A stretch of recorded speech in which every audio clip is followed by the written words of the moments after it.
Es un placer estar invitado por la Asociación de Cámaras del Mediterráneo y también por el IEMET, el Instituto de Estudios del Mediterráneo, para estar hablando de ciudades y Mediterráneo en este séptimo encuentro. És veritablement un plaer poder-me dirigir a vostès, encara que no puc estar present a Barcelona, però com el tema és tan adequat i tan oportú, realment els agraeixo moltíssim la invitació.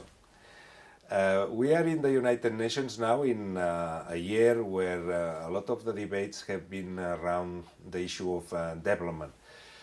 We have just approved the post-2015 development agenda, now called the 2030 Sustainable Development Agenda.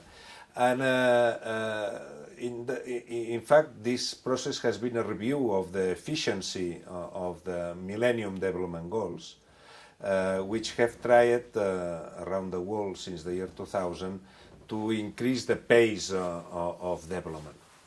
What has been relevant in this reviewing of this agenda in the 2030 development agenda is the inclusion for first time of urbanization as a tool for development. In fact, the goal number 11 clearly states that one of the goals of the 2030 Sustainable Development Agenda is cities and well-balanced and equitable, integrated, productive cities, productive urbanization as a tool for development. This is new and it's very relevant because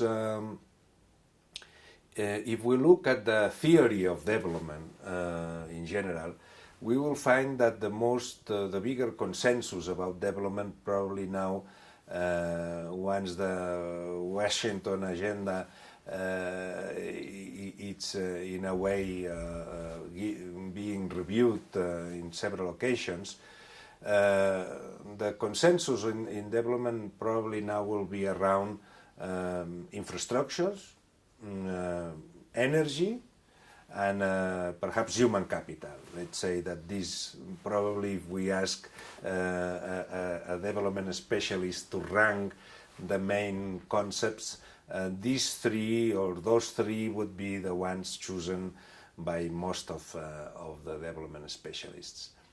The problem that we see in that approach is that there's no geographic approach, there's no physical planning approach.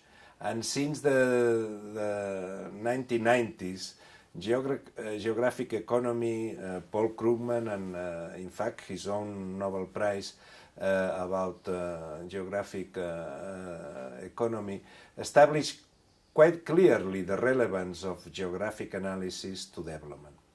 And in that sense, urbanization is the essence of geographical analysis, because most of the people is already living in cities, and this process is going to increase very much in the forthcoming years as the curve of development climbs higher every time. We have seen in the last 30 years the booming of the economic growth in China, and the China case is very interesting because for us, for our point of view, because it has been linked with industrialization and with urbanization. Then cities, urbanization, the movement of people from rural areas to urban areas, have been one of the keyest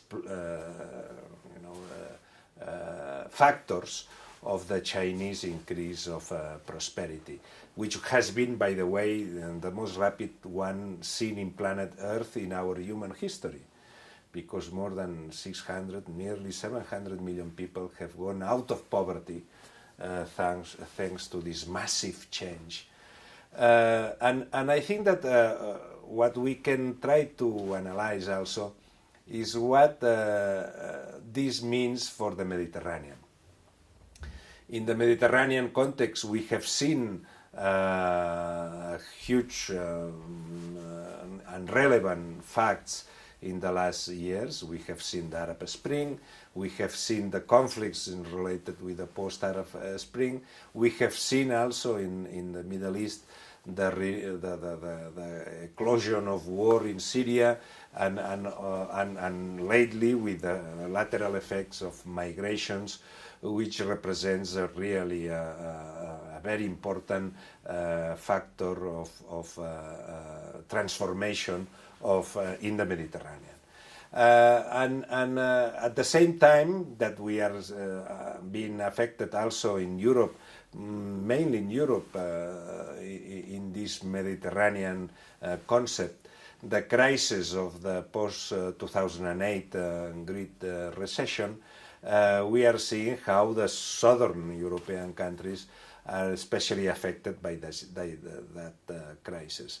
That means that in that sense, the role of cities in the region, in the Mediterranean region, is stressed by all these transformations. Weak growth in the southern European Mediterranean area,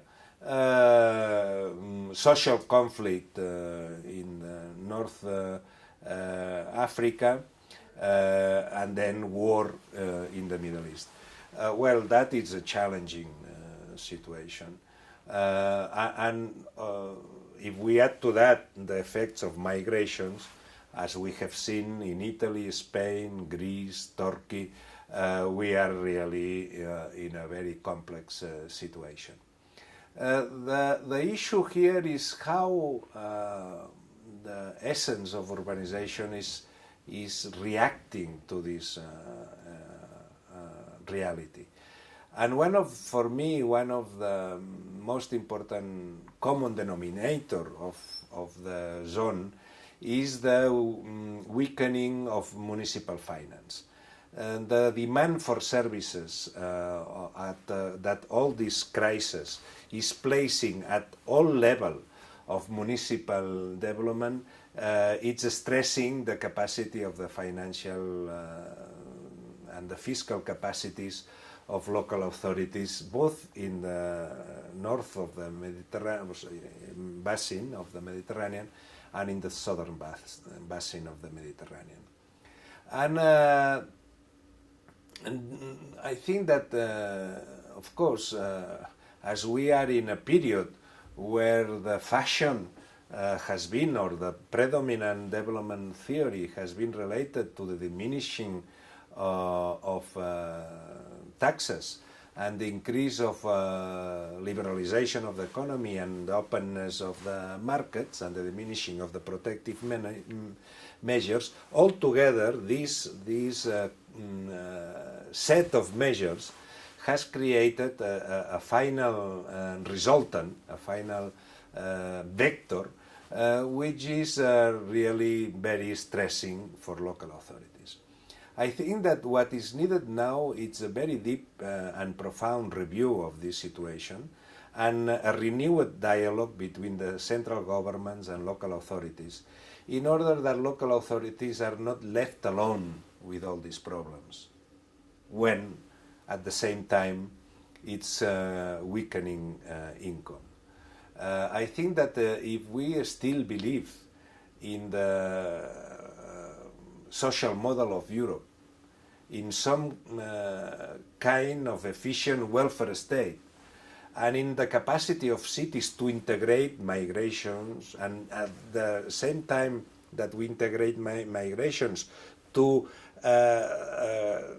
integrate in such a manner that we produce more wealth, because in a sense also migration should be a source of added wealth, then we need to have some tools at local level. This is not going to happen just by chance or by a miracle. That is going to happen if we have effective policies placed on time.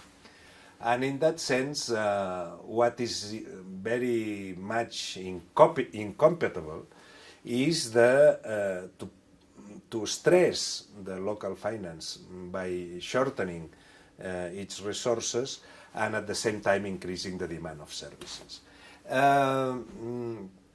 Of course, there's always room for increased productivity, and I think that a lot of cities in both basins are trying to increase their productivity. That's to say, to obtain more with less resources. But as a general policy for the region, I think that the size and the seriousness of the conflicts are such that it's very difficult to go on thinking that with increased urban productivity we are going to solve that. Then either we help the cities with more central government transferences whenever possible, or we empower the cities to acquire more resources through local taxation, services, whatever. Because what we cannot do is to deny the problem. And I think then that in this seminar, in this VII encounter, you have the opportunity to reflect about that, to see what is the role of local authorities and what are the means of local authorities to attend this role. And that it applies to the northern basin and the southern basin of the Mediterranean, as also the east and the west part of the Mediterranean. We have also witnessed the difficulties of Greece in order to balance their public finances, and that is again form part of this same picture that it's very worrisome in terms of the current reality of the Mediterranean. I wish that a renewed dialogue between the central governments and the local governments and a dialogue about the facts, not about the theories, is extremely required now in order to address the problem. I think that at the end we have enough resources if we manage them well and in a balanced manner in order to increase the productivity of the cities, even with those challenges, provided that we invest and we look at the city as a factory of conviviality, because it's fundamental. Most of the political refugees, economic refugees, environmental refugees, they prefer, in most of the cases, to go to the cities, because in the cities, at least they find the minimum cosmopolitan culture that allows more or less a peaceful and rapid integration. Of course, not everything is optimal, but at least the city, for its nature, it allows a factual integration. But this reality, which is required and is extremely needed now, also requires this political attention. And when I say political, I mean political dash financial attention by all the stakeholders that will participate in this process. I hope that you will have some time to enjoy also a little bit of Barcelona. Thank you. Have a good time.